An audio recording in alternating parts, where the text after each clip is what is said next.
owe you for that one. Go ahead, buddy. Do I owe you some money for that? I'll wait for it in the mail. Very good. Actually, I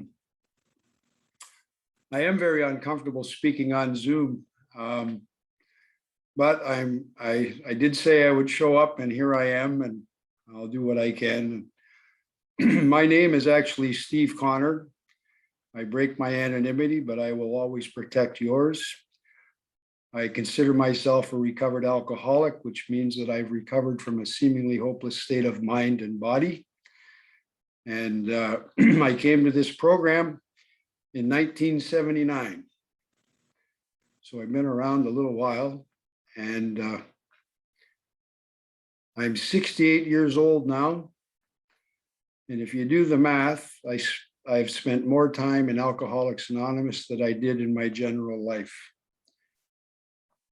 I was born into a family that alcoholism was present. As a child, I would have been described as incorrigible, undisciplinable, and today I'm just non-compliant. So I've grown a little bit. My family broke up, and I would say that I was a runner because if I didn't have to be in the family home, I was out. And it didn't matter what time of day it was or what time of night, I was out. I was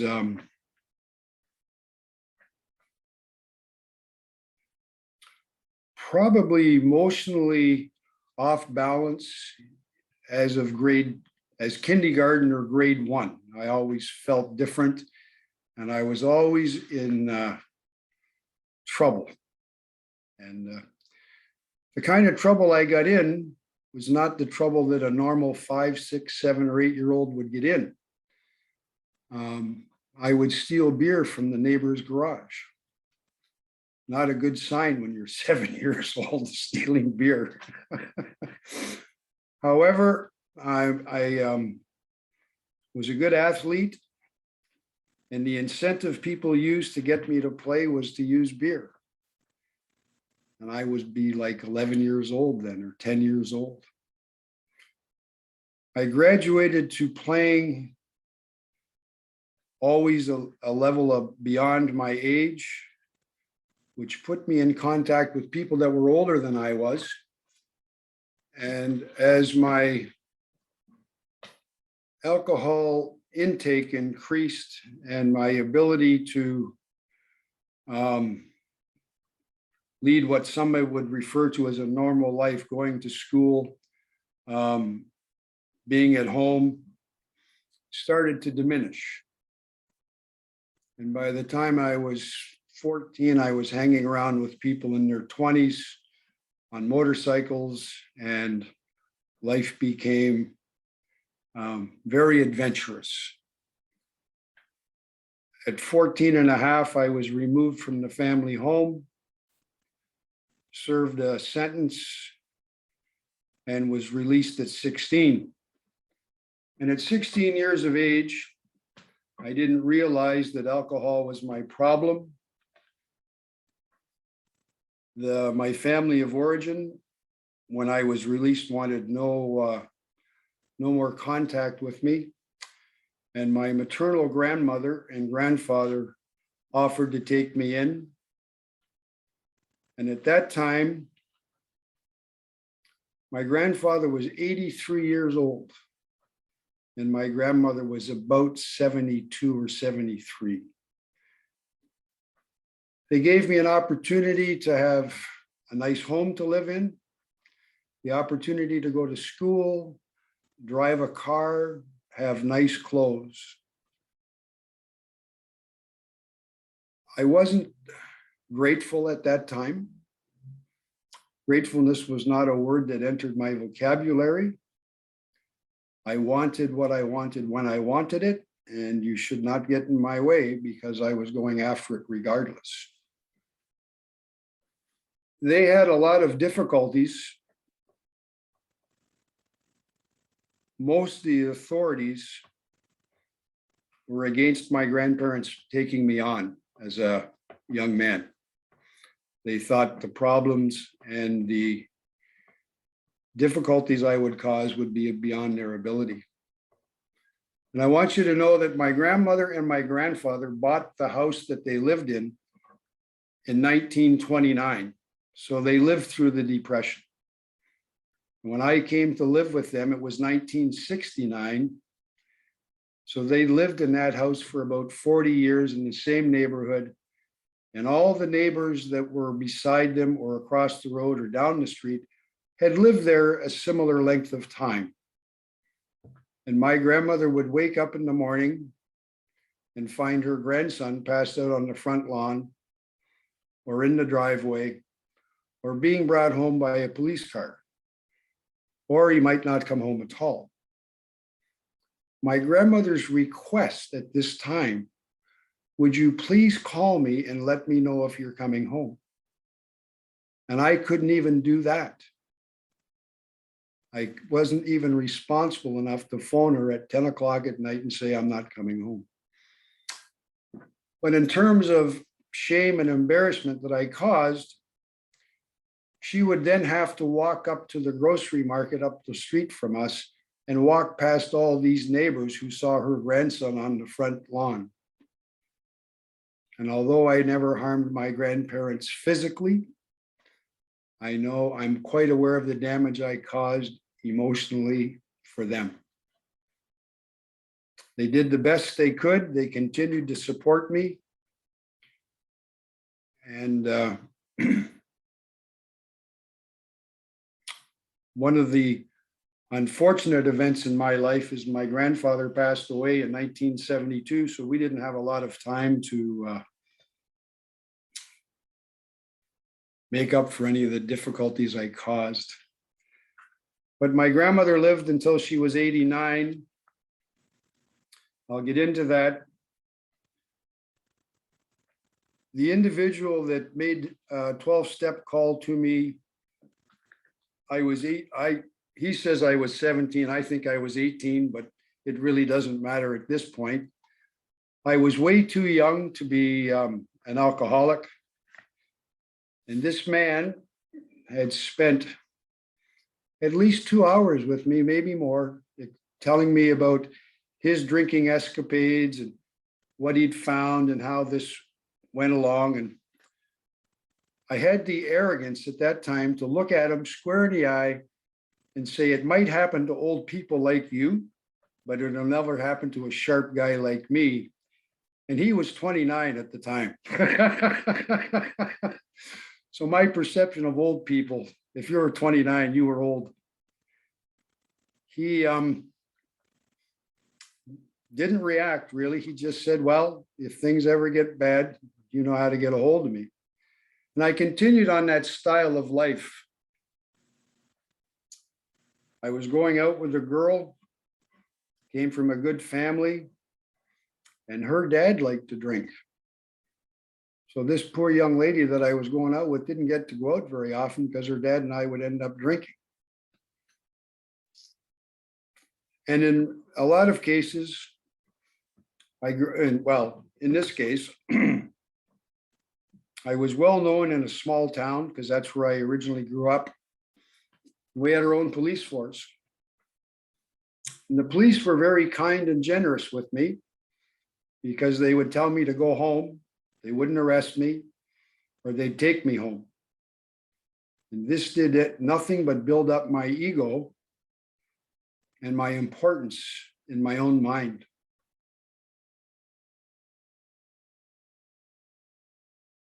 Those revelations of how generous and kind they were didn't strike me until I got sober and realized that these gentlemen were really trying to help me along. They weren't really out to get me, but my perceptions were wrong. Regardless, I got a good job. I worked on the railway. If anybody's been a railroad worker or does work on the railway, there's no shortage of alcohol on the railway. In those days, there was no shortage. And we had a pretty good time. They threatened to take my job away from me a couple of times, and I managed to convince them that I was a good employee and they should keep me employed. And they did. By the time I was 25, I was in really rough shape. Everybody was after me. I wasn't eating. And I'd been to the hospital a few times because I thought I was going crazy. And if you think alcohol is cunning, baffling, and powerful, an alcoholic who can spin a tale of woe is just as bad, because I had a table full of psychiatrists and psychiatric medicine students evaluating me. And my tale of woe was woven so well that their diagnosis was, how you grew up, you're doing really well, which meant I can drink some more. That's how I interpreted that. Did I tell them the whole truth? I embellished the parts that made me look bad, picked on, the victim self-pity. I'd gone to court numerous times for different charges. There was a man who worked in our court system who was a member of AA. I didn't know that, but every time I would end up in court in the morning, he would ask me if I'd had enough, and I'd say yes. And at the time I said yes, I was serious. By the time I was released and on my own, I'd forgot about my answer.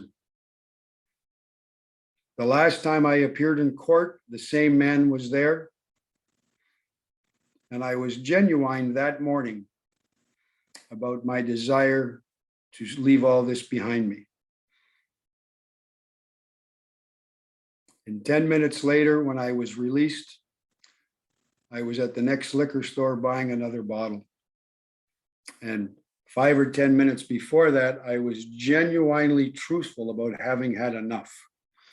This particular day, I could not get drunk and I could not get sober. And I called the man that made the 12-step call on me when I was 18, I'll say. His wife picked up the phone and she started to laugh. I said, "What's so funny?" And she said, "Well, we've been keeping track of your escapades and we're well aware." I said, "Well," and his name is Gary. I said, "Is Gary home?" She said, "No, but I'll have him call you." And Gary came down and spent time with me. And we wanted to go to a meeting. And things got a little out of hand. We did go to a meeting. However, they wouldn't let me in. Gary was quite embarrassed that we couldn't get into an AA meeting, but there were people with uniforms in the parking lot and flashing red lights. It was pretty exciting for me, not for him. And I can't even say that it was the members of Alcoholics Anonymous who didn't want me to attend. I think it was the caretakers of the building who didn't want their building disrupted. So one of Gary's claims to fame is that I got him blackballed out of AA for one day. Anyway, the next night, the next morning, he told me to come up to his house. And he had a swimming pool. He told me to bring a bathing suit. And it was a swimming pool that was came up to my chest, I guess. And I spent the day in that swimming pool, shivering and shaking and sweating and becoming a prune. And I really didn't like his idea of detoxing, but it worked for that particular time. We went to a meeting on Saturday night, and the guy from the courthouse was there. And I don't think he believed he saw me coming down the stairs. And I was just as shocked as he was. I'd like to tell you that that was my entrance into Alcoholics Anonymous, and I stayed. And that would be an outright lie. It was, I went to the group that he first tried to take me to. They let me in. I joined that group. And in about 2.5 months, I was cured. I had no more problems. And I was scheduled for holidays from my job at the railway. And they suggested very strongly that I stay close to home and not go too far afield. And I knew better. And I said, well, I like to fish and I'm going up north and that's what I'm going to do. And if anybody's familiar with the geography of Northern Ontario, I ended up in a place called Chapleau, which is between Timmins and Wawa. And I'll have you know, I don't know a soul in Chapleau, but I did work there when I was 17. And I was fine until I got to town. And this thing that sits up on top of my shoulders said, well, maybe you should get a case of beer in case somebody comes by that you know. I don't know anybody in Chapleau, but I bought the case of beer.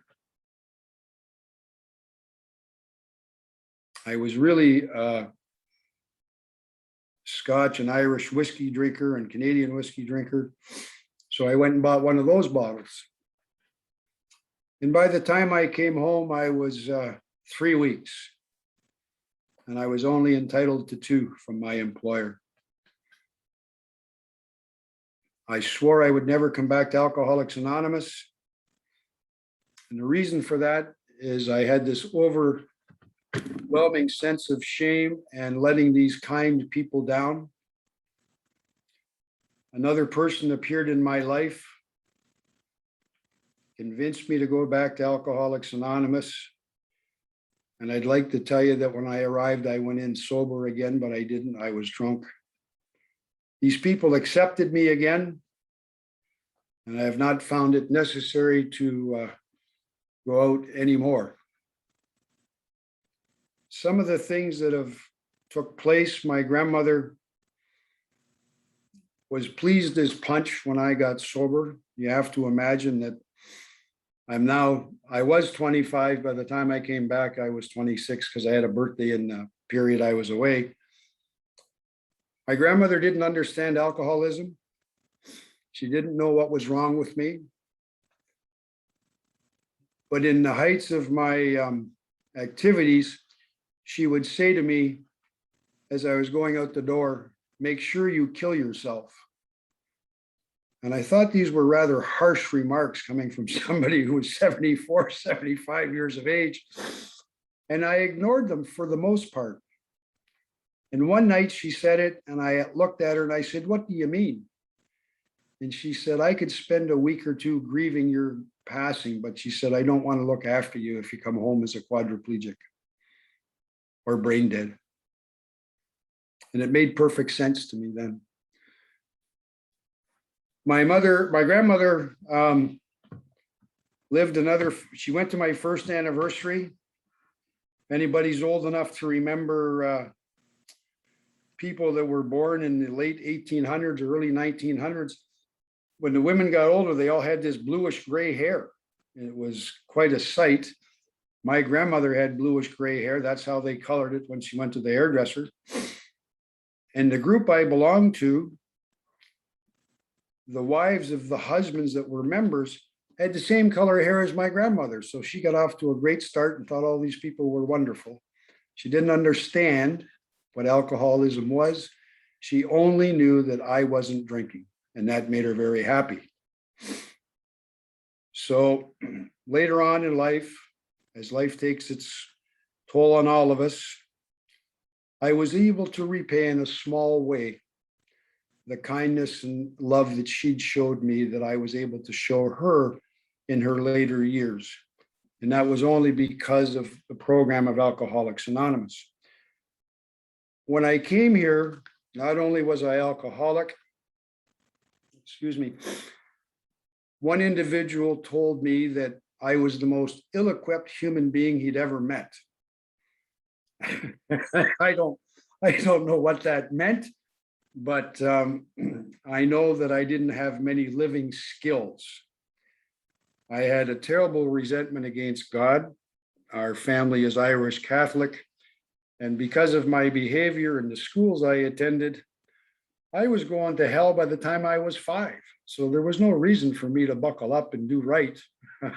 My grandmother used to say, it's all right, Stephen, you'd have friends in both places. It'll be okay. So I had quite a resentment against God.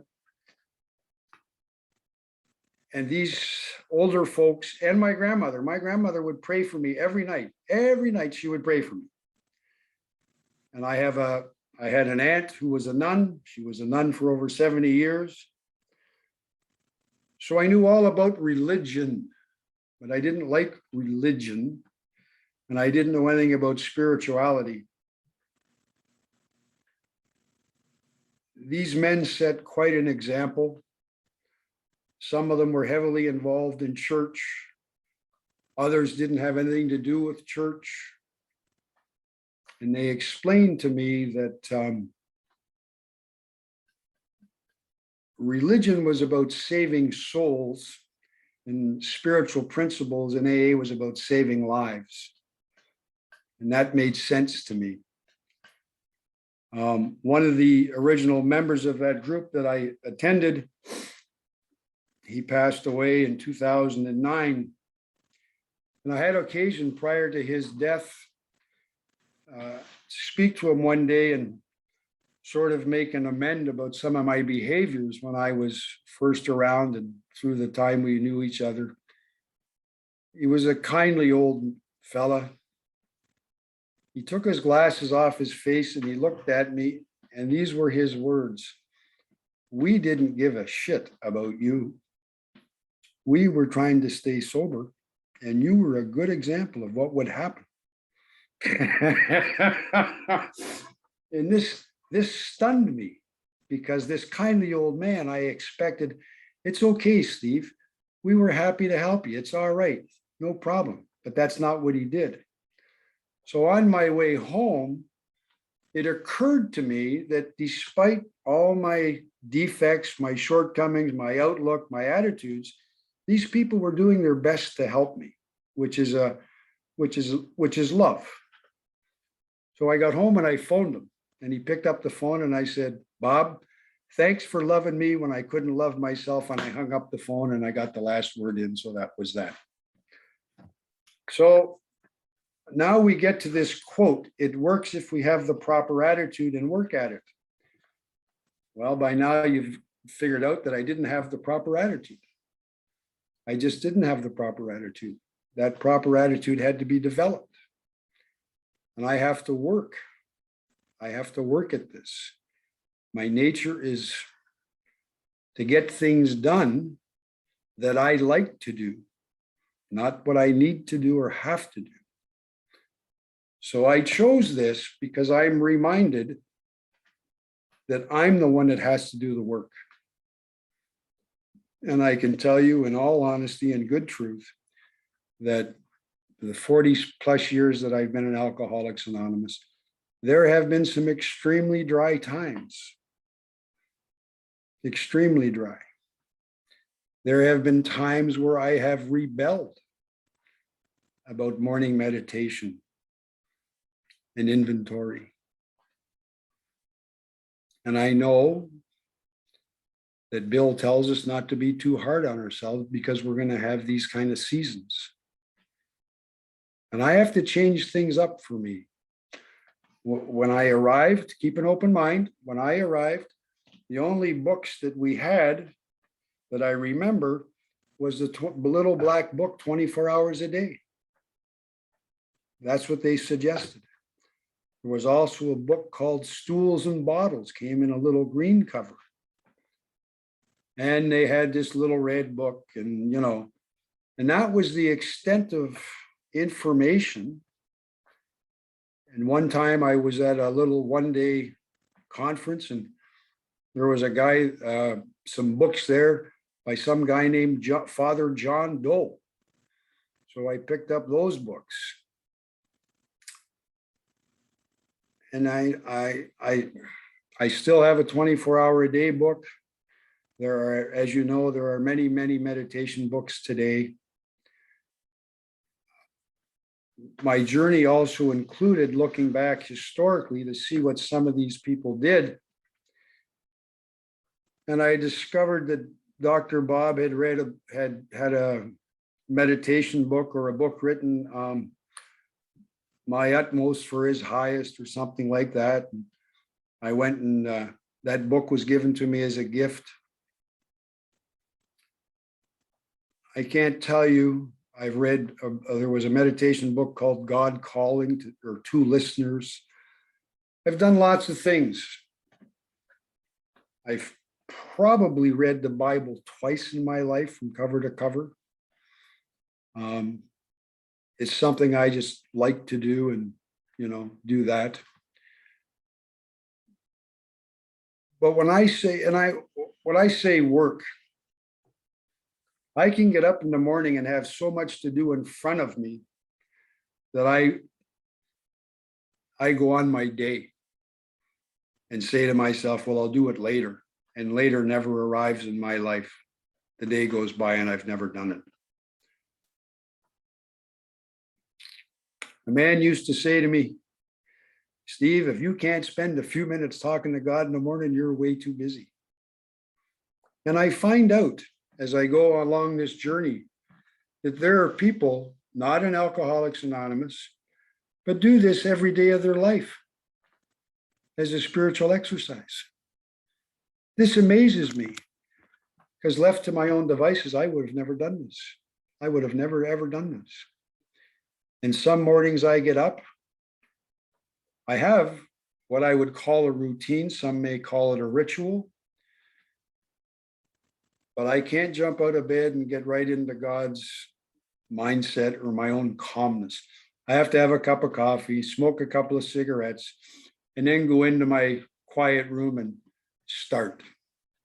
And I forgive myself for that because sometimes I can get literal and it says upon awakening. Well, when I open my eyes, I'm not always that awake, but I am awake. So I do these kind of things. And in that other big book, the black one, at some point, the people were asked to give 10% of their wages or their crops or their animals to God. And if I put that into perspective, that's about 24 minutes out of 24 hours.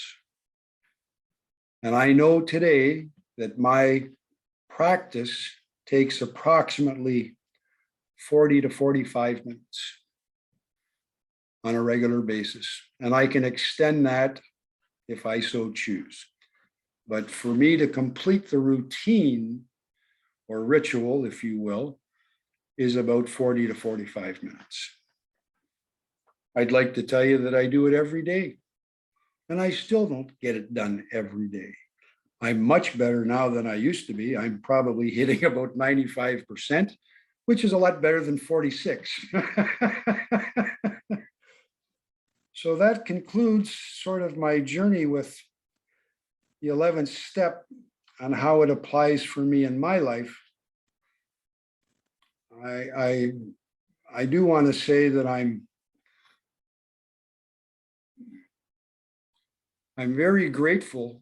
I'm just going to spend a minute or two telling you things that have happened to me. I have a friend of mine, he lives way up north, and we've been friends since he was at university down in Guelph.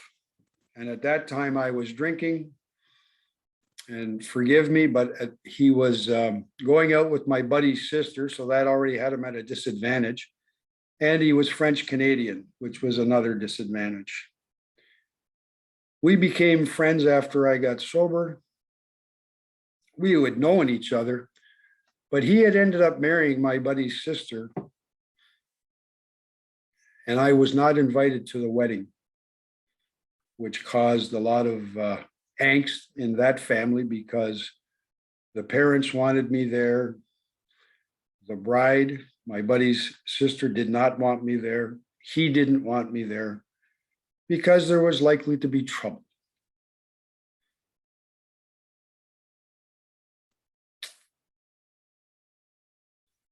I'm trying to think now. In 2007, I think it was 2007, I got a phone call, and he asked me what I was doing on the August long weekend that was coming up. in the future? And I said, well, the family and I will be coming home from Quebec that weekend from our fishing trip. And he said, well, can you come to Timmins? And I said, no, I'm not coming to Timmins, for crying out loud. Why would I want to do that? He said, well, I'm getting married. I said, good for you. He said, well, I want you to be my best man. I said, pardon me? He said, I want you to be my best man.